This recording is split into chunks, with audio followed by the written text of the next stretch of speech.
This genius from India invented radio technology 2 years before Marconi, the known inventor of radio.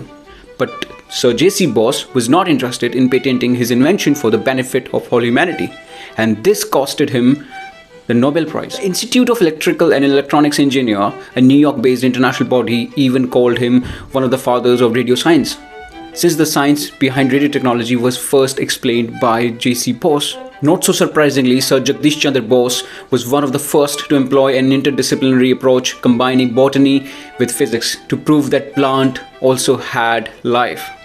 He invented the crescograph, a device that measured tiny reactions and changes in plant cells in response to stimuli.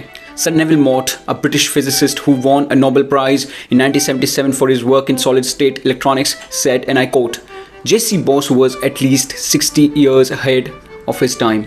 So J.C. Bose carried out groundbreaking researches into radio, microwave technology and use of semiconductors. And that's what made him stand out among all the scientists of his time. In 1894, in the Town Hall of Calcutta, Bose showed how electromagnetic waves can be sent wirelessly through not only air but also walls and even people's bodies.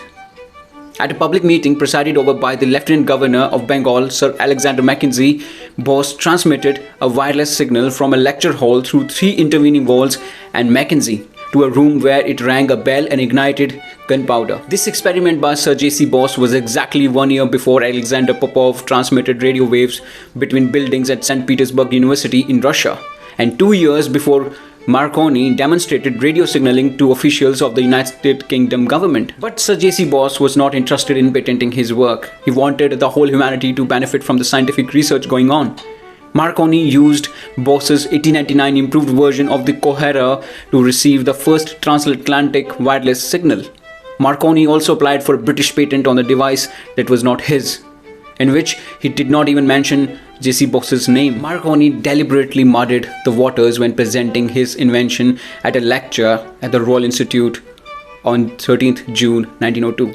So 2 years later, when Marconi sent the similar signal using the similar apparatus and technology that he patented, he was awarded the 1909 Nobel Prize in Physics with Carl Ferdinand Braun for contribution to radio sciences.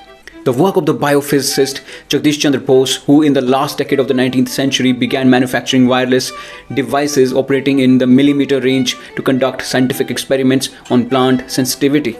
Some of today's 5G wireless waves operate in the same millimeter wave band, a coveted high-frequency spectrum, as Bose's scientific apparatus. Writing about the history of semiconductors research in 1955, the co-inventor of the transistor Walter H. Brattain acknowledged Bose's priority in using a semiconducting crystal to detect radio waves.